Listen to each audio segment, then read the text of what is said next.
Welcome back to episode 5 of Compound Growth. I'm sure many of you have heard about it, is Venezuela and the fact that we have indeed captured their president.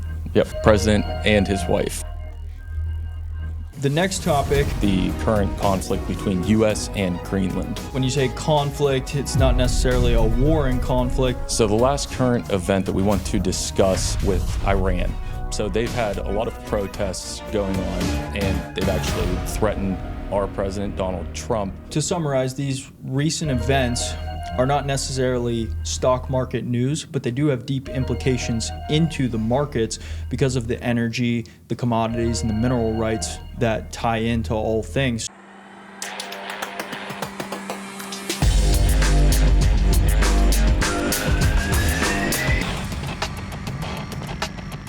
Welcome back to episode 5 of Compound Growth. We're your hosts. My name's Brody Simmons, and this is Mike Voynick. We are both wealth managers here for YTS Wealth Management.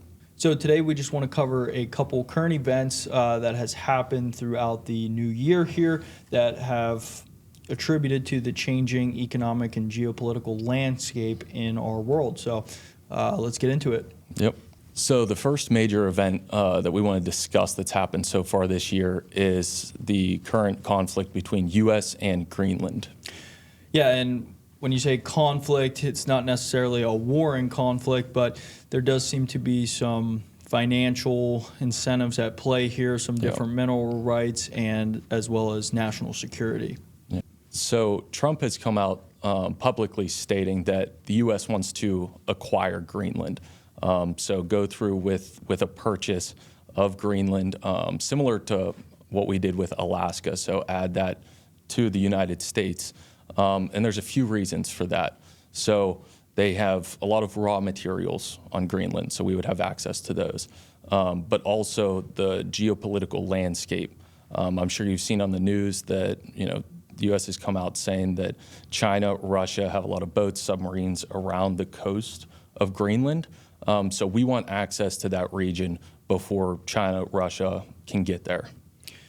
A lot of Chinese boats, a lot of Russian, ships, military ships.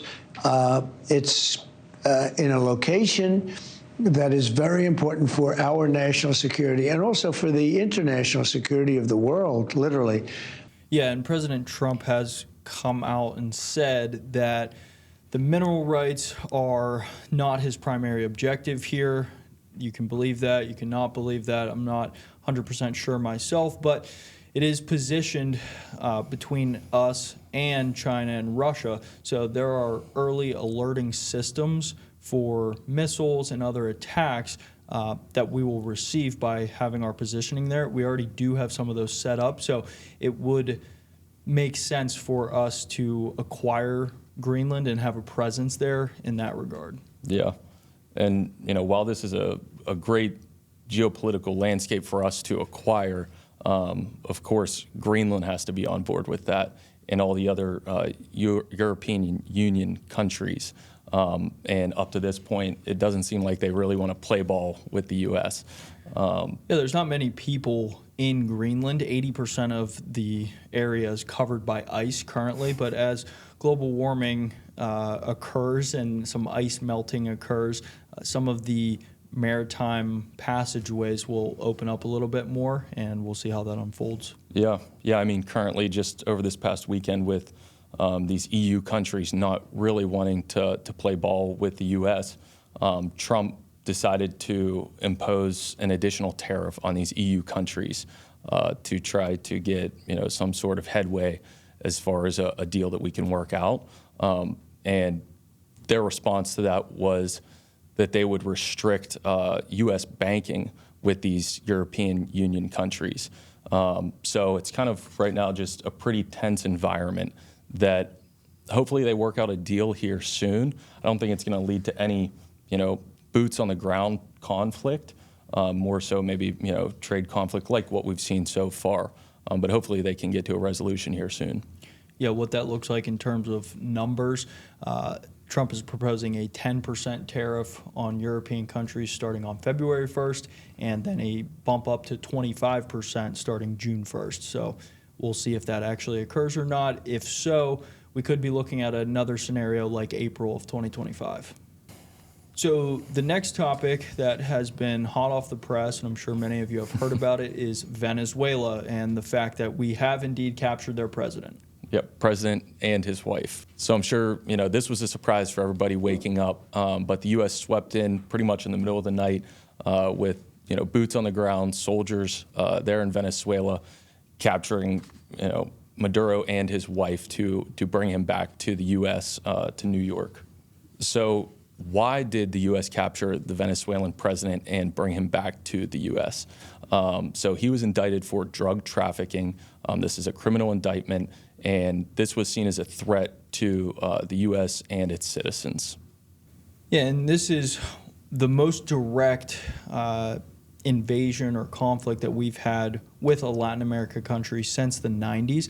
And why this is significant in terms of the U.S. economy is it's going to open up a lot of opportunity for U.S. oil companies. Right now, the front runner looks to be Chevron, as Exxon has kind of backed out of the conversation, saying that Venezuela is uninvestable from an oil standpoint. Mm-hmm. But right now, it looks like Chevron's willing to take that chance, and Trump is urging them to do so by expanding their licenses.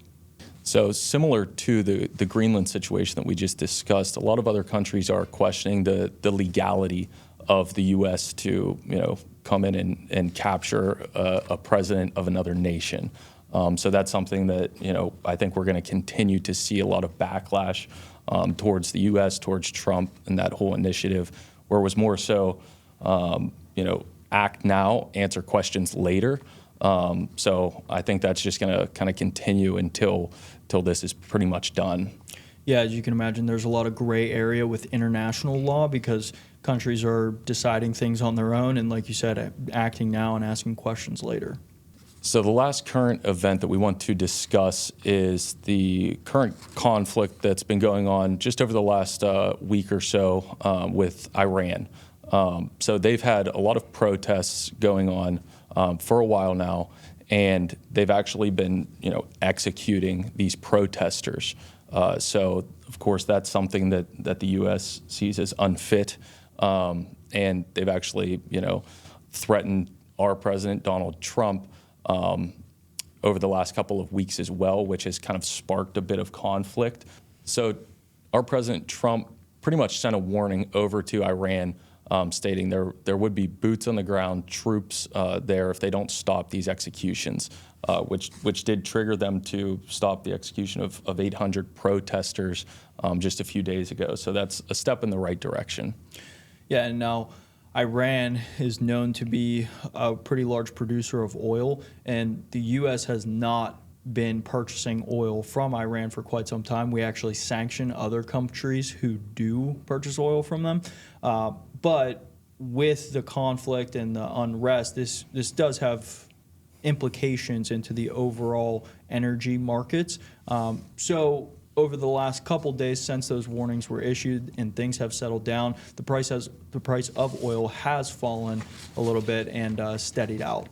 And the focus has been more toward Greenland at this point. So to summarize, these recent events are not necessarily stock market news, but they do have deep implications into the markets because of the energy, the commodities, and the mineral rights that tie into all things. So over the next year, we as advisors want to think about different ways to position our portfolios, keeping in mind these ideas and changing landscapes.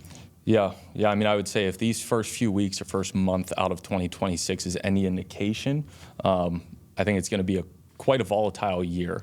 Similar to last year, we saw it in April with the tariffs in early April, a pretty big pullback in the market, but it was resilient, so we saw a quick bounce back. I think this year's going to be pretty similar to that.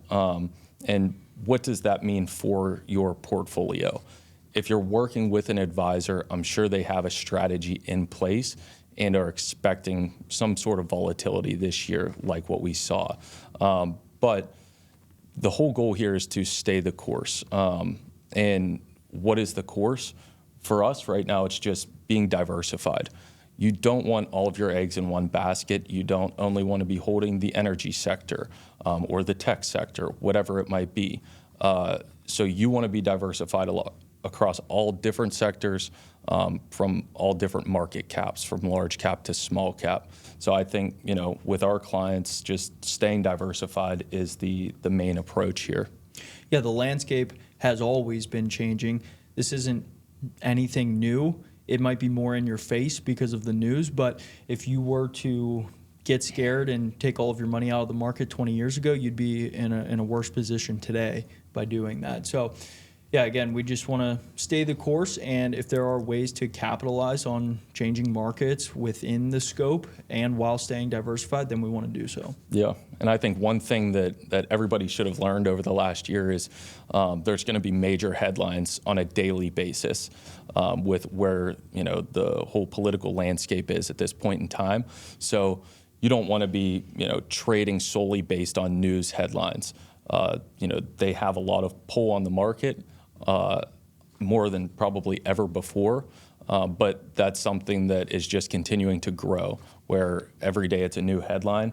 I think that you just have to stay the course, stay diversified, and over the long run, that will position you best for the future. Yeah, well, with that said, we'll wrap it up here. We want to appreciate you guys for tuning into Compound Growth. It is always an honor for you guys to be watching us, and we hope you have a good rest of the month here. Thank you.